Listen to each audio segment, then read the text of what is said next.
आदाब, जय हिंद, जय भारत। मैं मोहम्मद तौफीक BTS news and TV channel में आपका इस्तकबाल करता हूं। आइए देखते हैं आज की ताज़ा खबर।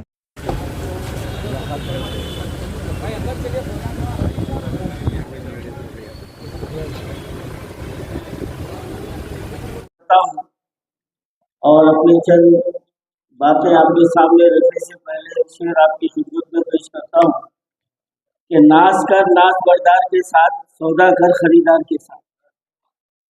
हम आप पर नाज इसलिए करते हैं कि आप हमारे दर्द को जानते हैं, और बाहर के रास्ता चलने वाले से कोई नाज नहीं किया जाता, उनसे कोई चीज़ का मुतालबा नहीं किया जाता। और अल्हम्दुलिल्लाह जब से आप आए हैं हम इस बात से कायल हैं, और सिर्फ मैं आपके सामने अकेले में नहीं, मैं मीडिया में भी मैं ये बात का इकरार कर चुका हूँ कि इलेक्शन कोड में के वक्त भी हमारे चेयरमैन साहब ने 3 महीने के एजाजियों को जारी करवाया, हालांकि कानून में नहीं होने वाली चीज़ थी। आप सेंट्रल जो है ना इलेक्शन कमीशन से हमारे स्टेट के इमाम मौज़िन के लिए आप परमिशन लाए और वो इजाज़त जारी कराए, आपका एहसान है, हम तहे दिल से मानते हैं। ऐसा नहीं है। और अब जब और उसके बाद में भी दूसरी मर्तबा भी आप बराबर जो ना वक्त पर आप जो ना इजाज़त जारी कराए। लेकिन यहाँ पर एक सवाल ये पैदा हुआ कि 19 जुलाई को आप जो ना ऐलान किए कि हम जो ना अभी आपने जैसा फरमाया कि हम 3-7 करोड़ कुल चिल्लर जो ना लाख रुपए के हम जो ना जमा करा दिए हैं, तो हमारी शिकायत बजाते खुद आपसे नहीं है, आपसे नहीं है। आप तो अपनी जिम्मेदारी पूरी कर रहे हैं, और ये शिकायत आपसे पहले भी जो भी यहाँ पर चेयरमैन थे, बशीउल्लाह थे या हमारे सलीम साहब थे, उस वक्त भी यहाँ से चेक जारी हो जाता था, लेकिन वहाँ पर ट्रेजरी में जो ना उसको रोक दिया जाता है। तो हमारा ये मुतालबा और हमारी ये कोशिश आपके खिलाफ नहीं है, बल्कि वो वहाँ पर ट्रेजरी में जो बैठे हुए हैं, जैसा कि अभी आपने कहा कि एक फिरका परस्त तंजीम ने इसको रोकने के लिए केस दाखिल किया है, और हमको इस बात की भी इत्तला है कि वहाँ पर भी ऐसा फिरका परस्त ज़हनियत के लोग बैठे हुए हैं जो एक बटन दबाने के लिए, देखिए आप 19 जुलाई से लेके आज 24 अगस्त हो गई, तो इतना टाइम तो नहीं लगता ना, सीधी बात है। और फिर और आपके खैर आप पूरा जो ना बतला दिए हैं। आइम्मा मौज़िनीन की यह हालत है कि हमारे शहर की बात बता रहा हूँ आपको, देहातों की गांव की बात अलग है, क्योंकि मैं 2017 से इनकी मुसलसल खिदमत कर लेते हुए आ रहा हूँ। अल्हम्दुलिल्लाह पूरा शहर और जो ना स्टेट जानता है। तो एक मस्जिद में यहाँ पर सालाना महाना जो ना 25,000, 30,000, 40,000 रुपये आमदनी है, लेकिन वहाँ पर इमाम की तनख्वाह 5,000, मौज़िन की तनख्वाह 4,000 रुपये। मैं अभी इसी इलाके के एक बड़ी मस्जिद का नाम नहीं लेता, वहाँ के मौज़िन साहब आए मेरे पास, आके बोले मौलाना, बोले मैं 4 साल से मस्जिद में जो ना मौज़िन हूँ, मुझे 5,000 रुपये दे रहे हैं, और मैं किराए के मकान में रहता हूँ, 3 बच्चे हैं, बाकी मैं क्या करूँ। तो मैं फ़ौरी वहाँ के सदर साहब को फ़ोन मिला के पूछा, मैं बोला साहब आपकी मस्जिद में जो है ना लाखों रुपए की महाना आमदनी है, और आपके मौज़िन साहब को 5,000 रुपये दे रहे हैं, तो आपके पास आ गए। उनका सवाल ये था कि आपके पास आ गए तो उनसे आप कहिए कि करना है करिए, नहीं तो दूसरे 4,500 में मौजूद है। ये हाल हमारा हो गया है। तो आप यकीन करिए साहब, रोजाना 25 से 30 फोन कॉल मेरे पास आते हैं, और यही से सवाल करते क्या हुआ साहब, क्या हुआ सूफी साहब। बस हम उनको ये जवाब देते रहते, तसल्ली देते रहते। तो बस हमारा जो ना यही है, और ये बात आपके सामने रखने का मकसद ये है कि आप जो है ना जहाँ पर ये कार्रवाई रुकी हुई है, आप वहाँ पर कोशिश करिए, आप वहाँ से आप जारी करा दीजिए। ये तो आपका एहसान हम पर है ही, और भी जो ना एहसान होगा। और रही बात ये है कि 10,000 रुपये आपने जो इससे पहले भी आपने कहा था, महीना 2 महीने से आप तकरीबन मुसलसल ये बात जो ना आप कह रहे हैं कि हम यहाँ से कार्रवाई भिजा दी है, फाइनेंस में गई है, वहाँ से चीफ मिनिस्टर साहब की दस्तखत होना है, उसके बाद जियो पास होगा। तो उसके लिए जो है ना आप थोड़ी सी और कोशिश कीजिए कि ताकि जो है ना वो बिल जो है ना हमारा जियो जल्दी जो है ना जारी हो जाए, ताकि हमारे अम्मा मौज़िन को एक महाना 10,000 रुपये जो हुकूमत से मिलेंगे, तो उनके लिए जो ना जिंदगी गुजारने में कितनी सहूलत होगी आप सोच नहीं सकते। आप सोच नहीं सकते। जब बच्चे बीमार होते हैं तो मुझे फोन आता है कि भाई दवाखाने का इतना बिल है, दवाखाने के लिए वहाँ पर दवाएं खरीदने के लिए पैसे नहीं। और बड़ी सितम ज़रीफ़ी की बात यह है कि रमज़ान में जो है ना पूरे मुसलमान खुशियाँ मनाते हैं, लेकिन हमारे अइम्मा मौज़ूदीन के पास जो है ना राशन बराबर नहीं, समझे आप। तो खैर ये बात है, आपको नाराज़ होने की ज़रूरत नहीं है और अल्हम्दुलिल्लाह हम आप पर नाज़ करते हैं और हम आपसे उम्मीद रखते हैं कि आप बराबर आप आते हैं। आप जो बराए मैं गालियाँ भी सुनता हूँ, आता हूँ, हम उतने भी बदतमीज़ नहीं है गालियाँ देने के। हाँ, थोड़े अल्फाज़ सख्त बोल लेते हैं क्योंकि आप पर हम नाज़ करते हैं और हम उम्मीद रखते हैं कि आइंदा से आपकी सरपरस्ती बराबर जारी रहेंगी और ये 10,000 रुपये के लिए भी आप कोशिश करिए और इंशाल्लाह कल हमारी मीटिंग है। देखिए अब हम रहमतुल्लाहि व बरकातहू।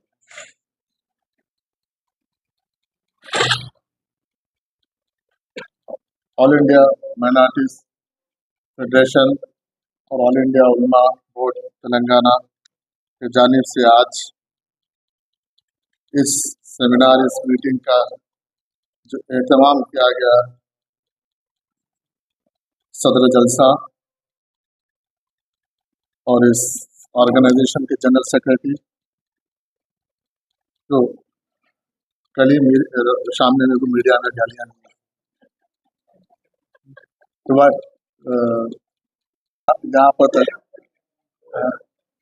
यहाँ पर तशरीफ फरमा खैरुद्दीन सूफी साहब, हमारे मेरा छोटा भाई आमिर और सिद्दीकी साहब, एडवोकेट और बहुत ही एक्टिव एडवोकेट, और ख़ास तौर पर एक ख़वातीन में अवेयरनेस कैंपेन लेके चलने वाले हमारे अफसर जहां मेरी बहन और एक बहन है मेरी बड़ी बहन पीसीसी जनरल सेक्रेटरी उस्मा शाकिर जी, और शहनशीन पे तशरीफ़ फरमा, मोअज़्ज़िज़ मेहमान और शहनशीन के सामने तशरीफ़ फरमा बुजुर्गों, दोस्तों, ये एक ही वाहिद तंजीम है जिसके जलसों में भी जाता हूँ, जिसके गालियाँ भी खाता हूँ।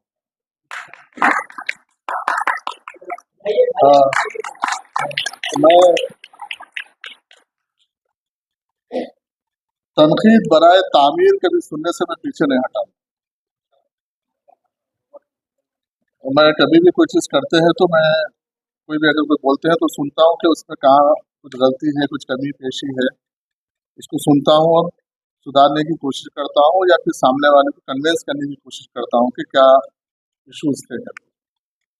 तो आज जो वक्त अमेंडमेंट बिल 2024 जो आज सबसे बहस का मौजू बना हुआ है सारे हिंदुस्तान, ये वक्त तरमीमी बिल नहीं है। हुकूमत इसको वक्त तब्दील करना चाहती है, इसको तरमीमी बिल नहीं है, मगर इसको तब्दील की बात अगर करें तो बस लफ्ज़ इस्तेमाल करें तो बहुत अच्छी बात है, क्योंकि ऑलरेडी 95 में जब वक्फ एक्ट बना, उसमें वक्फ की प्रॉपर्टीज को लेके तमाम चीज़ों को लेकर उसमें जिस चीज़ प्रोटेक्ट होना चाहिए सब चीज़ें उसमें मौजूद है। उसके बावजूद भी पिछले 10 साल से एनडीए की हुकूमत, जो बीजेपी सरकार में होती थी तो बीजेपी की हुकूमत कहते थे, लेकिन आजकल लोग बीजेपी को भी भूल गए, मोदी हुकूमत बोले, तो बीजेपी को भी मोदी खत्म कर दिया। तो मोदी की बीजेपी खत्म करके मोदी हुकूमत ये चाहती है कि मुसलमानों की शहरियत के नाम पे एनआरसी वगैरह लेके आए कि मुसलमानों को पहले शहरियत के नाम पे हरास करे, उनको परेशान करे, इसके बाद पॉलिटिकली डिस्टर्ब करने की कोशिश करे, उसके बाद सोशली डिस्टर्ब करने की कोशिश करे, उसके बाद मजहबी आज़ादी के ऊपर वो लोग वार करने की कोशिश करे। अब उनको मुसलमानों की जायदादों के ऊपर बुलडोजर चलाने का काम कर, क्योंकि ये मोदी सरकार बुलडोजर की सरकार के नाम से मशहूर है। ये अमेंडमेंट 40 जो पॉइंट्स लेके आए हैं, काबिल गौर बात यह है कि आज उसकी क्या जरूरत है। मुल्क बेरोजगारी से जूझ रहा है, मुल्क कर्जों में डूबा हुआ है, मुल्क का नौजवान रोजगार और तालीम को पूछ रहा है, महंगाई आसमान को छू रही है, उस मौजे को हटाने के लिए, उस चीज से ध्यान लोगों का हटाने के लिए आप पिछले 10 साल में देखिए, जब कभी हुकूमत का आवाम हिसाब पूछने की बात आती है तो कुछ ना कुछ एक अखिलती इशू लेके आके सामने डाइवर्ट करने का काम करते हैं। कभी पाकिस्तान का आ जाता है, कभी बांग्लादेश का आ जाता है, कभी किसी और आ जाता है, किसी ना किसी को एनआरसी के लेके, आसाम इलेक्शन से पहले, बांग्लादेश वेस्ट बंगाल के इलेक्शन से पहले एनआरसी वो इशू को लेके आके डाइवर्ट करने की कोशिश करे। अब इस बार उन लोग को ये हो गया कि इस बार मुसलमान पूरे इस मुल्क में मुत्तहिद होकर इस हुकूमत को उखाड़ फेंकने का काम किया। थोड़ी सी चूक हो गई कहीं ना कहीं, जो 20-30 अगर सीट होते तो बर्खास्त हो जाते थे मौसूफ, लेकिन वो कुछ थोड़ी सी गफलत की वजह से समझिए उसमें अब उनको एक टारगेट हो गया कि मुसलमान मुत्तहिद हो गए, जिसका उनको झटका यूपी और महाराष्ट्र में बहुत ज्यादा लगा। उनके तौके से ज्यादा उनको यहाँ पर झटका लग गया, तो उसके बाद वो परेशान होकर अब चाहते हैं कि मुसलमानों की जायदाद उनके ऊपर उनकी नजर है। ये वक्फ अमेंडमेंट बिल का जो मकसद है, क्योंकि हिंदुस्तान में जो 8 लाख एकड़ से ज्यादा जो वक्फ के जायदादें हैं, उसका 25 से 30% हिस्सा दिल्ली और यूपी में आता है।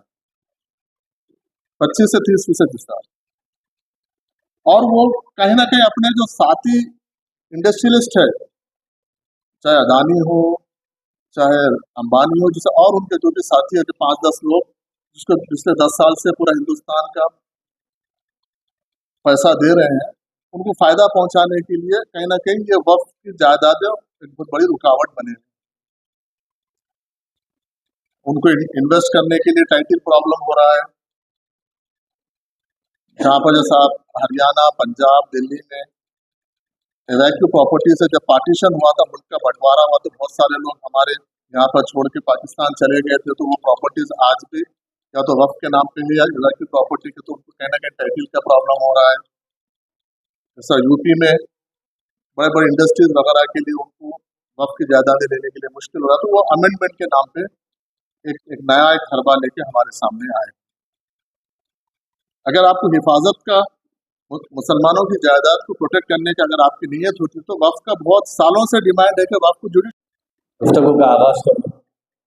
आप सभी यहाँ पर जो जमा हैं, पुरजोश अंदाज में जो है एक्शन के बाद जो रिएक्शन है वो भी ज़रूर दीजिएगा। ये मतलब नहीं है कि मेरी अपनी गुफ्तगू पे जितने भी यहाँ पे मुअज़्ज़ज़ जो है शख्सियात यहाँ पर तशरीफ़ फरमा है, जो इज़हार ख्याल कर रहे हैं, उसे समझने की कोशिश कीजिए। करता हूँ कि आज वक्फ अमेंडमेंट बिल के मौजू पर गौर व फिक्र का मौका फराहम हुआ है। यानी कि हम एक ऐसे दौर में जी रहे हैं कि हर मसले का हल हमें यूट्यूब या गूगल से चाहिए। और मैं कभी कहता हूँ ऐसा कि अल्लाह का शुक्र एहसान है कि माजी में 1947 या उससे पहले अगर ये व्हाट्सएप वगैरह होता तो शायद हम इस अंदाज में जो है इनकलाबी जो हमारे अंदाज होते ऐसे होते कि इस मैसेज को इतना फॉरवर्ड कीजिए कि अंग्रेज़ भाग जाए। शायद ऐसा होता था अगर उस दौर में, शायद ये जो क्या कहना चाहिए, तो लिहाजा हर मसले का हल जो है सिर्फ मोबाइल से या गूगल यूट्यूब से नहीं होता है। और ये बहुत बड़ा मुद्दा लेकर आज हम यहाँ पर मौजूद हैं, जैसे कि वक्फ तरमीमी बिल 2024 ये कॉन्फ्रेंस आज यहाँ पर, और जहाँ पर हम इस वक्त तशरीफ़ फरमा हैं, देखिए तस्वीर इनकी वहाँ पर जो है मौजूद है। जी हाँ, बहुत ही अजीम शख्सियत आले जनाब जी हम मौलाना अबुल कलाम आज़ाद रहमतुल्लाह अलैह। तो आप इल्मी शख्सियत भी थे, सिर्फ इल्मी शख्सियत नहीं थी बल्कि आप इनकलाबी शख्सियत भी थे और तामीरी फ़िक्र भी रखते थे। तो लिहाजा हम यहाँ पर जो जमा हुए हैं, हम एक जैसा साहब ने एक अच्छी बात कही कि आप जो है कम्युनिटी जो से आप ताल्लुक़ रखते हैं, लेकिन उन्होंने एक अच्छी बात कही कि इत्तेहाद अगर मुत्तहिद हो जाएंगे तो कुछ हो सकता है। तो लिहाजा इसका एक व्हाट्सएप ग्रुप भी होना चाहिए।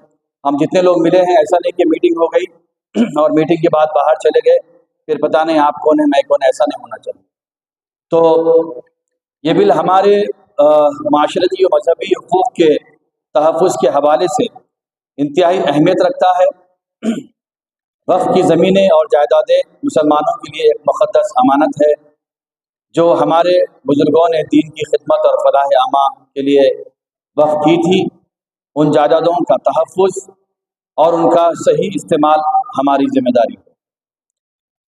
हमारी ज़िम्मेदारी जो है, मैं यहाँ पे ये एक बात जो है आपकी जो है तवज्जो तलब है कि जैसा हम देखते हैं सीसीटीवी आजकल हर जगह लगा हुआ है। एक ज़माना वो भी था, मैं उतना बड़ा तो नहीं लेकिन मैंने देखा है कि जो बड़े होते थे, यानी कि बालों की सफ़ेदी तो एक ज़ईफ़ी है, लेकिन बुज़ुर्गी जिनमें झलकती थी, तो वो लोग ये करते थे कि माशरे की हकीकत में फ़िक्र रखते थे और लोगों को जोड़ने की कोशिश करते थे और तालीम से भी जोड़ते थे और तामीरी फ़िक्र रखते थे और किसी तरह से उन्हें बाशऊर बनाने की कोशिश करते थे। तो माशरे में इसकी भी ज़रूरत है। और एक बात यह है कि इन जायदादों का तहफ़्फ़ुज़ और उनका सही इस्तेमाल हमारी ज़िम्मेदारी है। इस बिल के ज़रिए हमें ये देखना होगा कि मुसलमानों के हुकूक़ और मफादात का पूरा तहफ़्फ़ुज़। ज़रूरी ये भी है कि वक़्त की जायदादों की हिफाजत हो और उन्हें गैर क़ानूनी कब्ज़े या गैर मुनसिफ़ाना फ़ैसलों से महफूज रखा जाए। इस सिलसिले में हमें हुकूमत से मौसर क़वानीन और पॉलिसियों की तवक्को है जो मुसलमानों के मजहबी व क़ानूनी हुकूक़ का दिफ़ा करें। हमें मिलकर एक मजबूत पैगाम देना होगा। जैसा कि मैंने कहा अपनी गुफ्तगू की शुरुआत में, मिलकर से मुराद ये है कि यहाँ आए, बैठे, मीटिंग अटेंड की, चले गए नहीं, बल्कि आप लोग अपना जो है यहाँ पर मौलाना रियाज साहब के पास अपना नंबर शेयर करें और एक व्हाट्सएप ग्रुप बनेगा, फिर हम मिलेंगे, बात करेंगे। नजर में हम दे देते हैं इसके लिए ताकि हमारे जो अवामुन्नास है, गरीब है, उनकी बेहबूदी के लिए, यतीम बच्चों के लिए, बेवा बहनों के लिए, गरीबों के मुसलमान गरीबों के अपलिफ्टमेंट के लिए, ना ही लैंड ग्रैबर्स की जेबें भरने के लिए, जो कि सेंट्रल हुकूमत का ख्याल है। क्योंकि सेंट्रल हुकूमत ऑलरेडी ही जानती है कि अगर हिंदुस्तान में सबसे ज्यादा जमीन कहीं है तो डिफेंस के पास है पहले, उसके बाद रेलवेज के पास है, और अब जो है माइनॉरिटीज के पास है बतौर वक्फ लैंड, जिसके ऊपर अब ये लोग नजरें बिछाए हुए हैं। ये नहीं उनमें शऊर बेदारी पैदा हो और वो अपने हक के लिए आवाज उठाए। वक्फ अमेंडमेंट बिल में मुदाखलत करना सरासर लैंड ग्रैबर्स को साथ देना है और कुछ भी नहीं।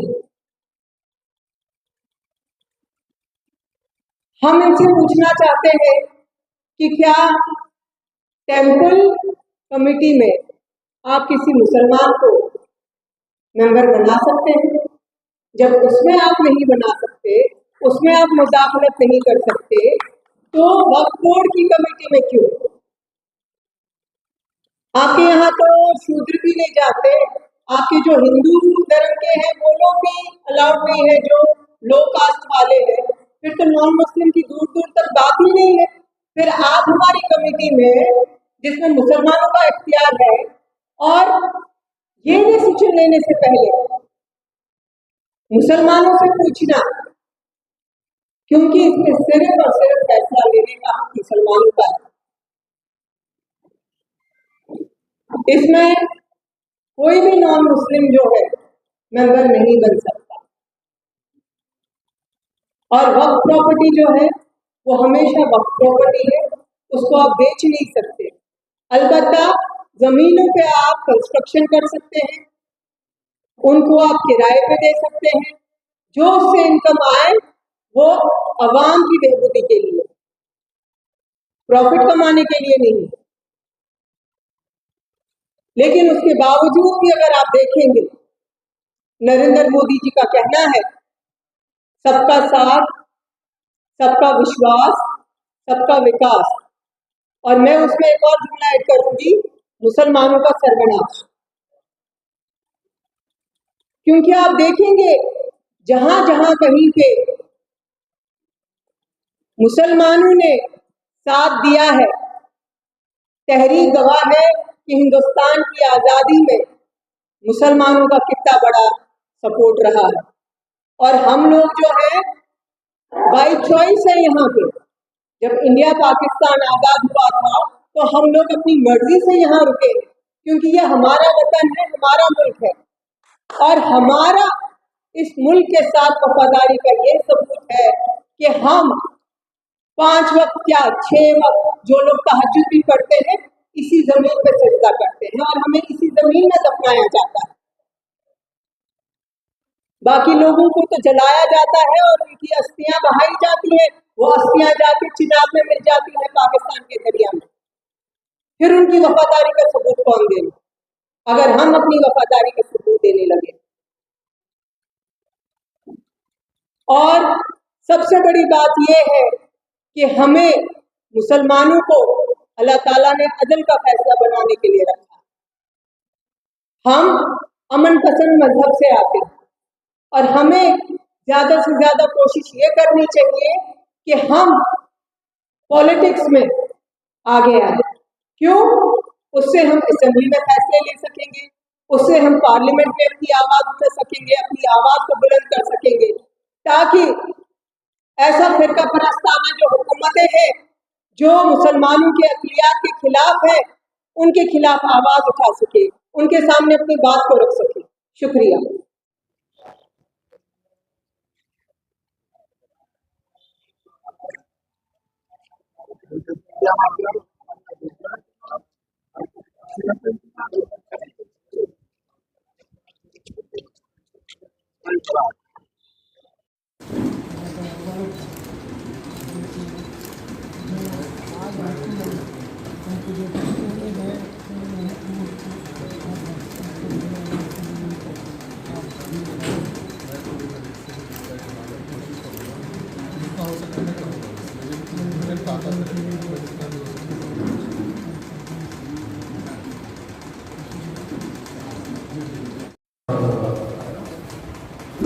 हमें मिला था कि हाली जनाब के सिद्दीकी साहब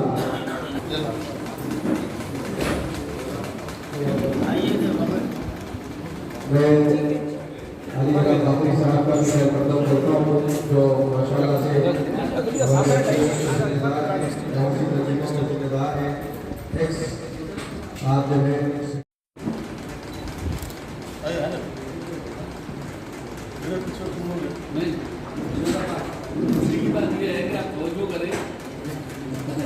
और कल की मीटिंग में इंशाल्लाह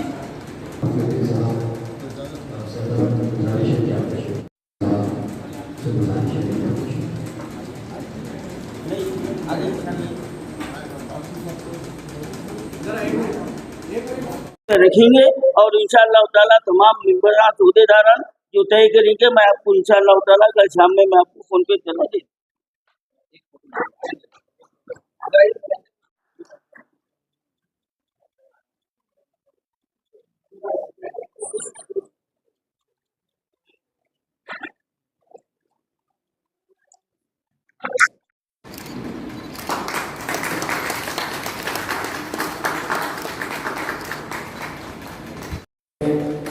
सिद्दीकी साहब भी हमारे दरमियान में है।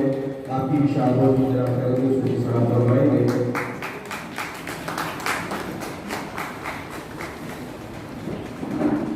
मोहतरमा अफसर जहाँ साहिबा की शानों की तरफ करेंगे उसकी सलाम फरमाएंगे और हमारे मेहमानों का खैर मकदम करेंगे। ऐसे ही साथ के साथ जो हमारे दरमियान में ईसाई कम्युनिटी के लीडर तशरीफ फरमा है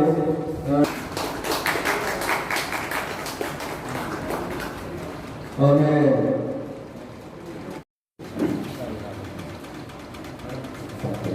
मुबारकबाद मुसलमानों के लिए माशाअल्लाह बहुत बड़ी बात है। आपने इस उम्र में इस तरह के खास मदद फरमाई और इनके दूसरे को फरमान करो सब बड़े भी बहुत खुश हैं माशाअल्लाह। ये अजीब जज्बा माशाअल्लाह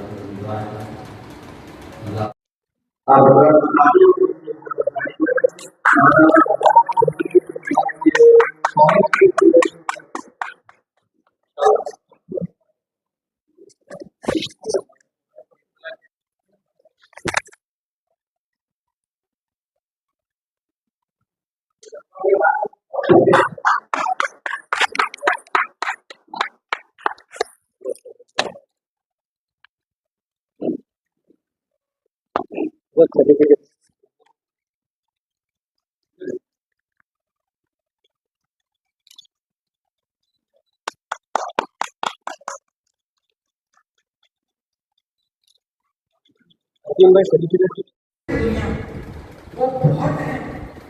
अगर यहाँ से कोई डिसीजन होंगे इंटरनेशनल लेवल पे उसके अफेक्ट, तो हम लोगों ने सोचा कि भाई इसकी पहले अवेयरनेस ले लेके आएंगे, एक सिटीजन्स की राय बताए कि भाई सिटीजन्स किधर थे और आप किधर जाए, और हमारी डिप्लोमेसी जो है अब तक क्या चल रही थी, अब आप कहाँ जा रहे हैं।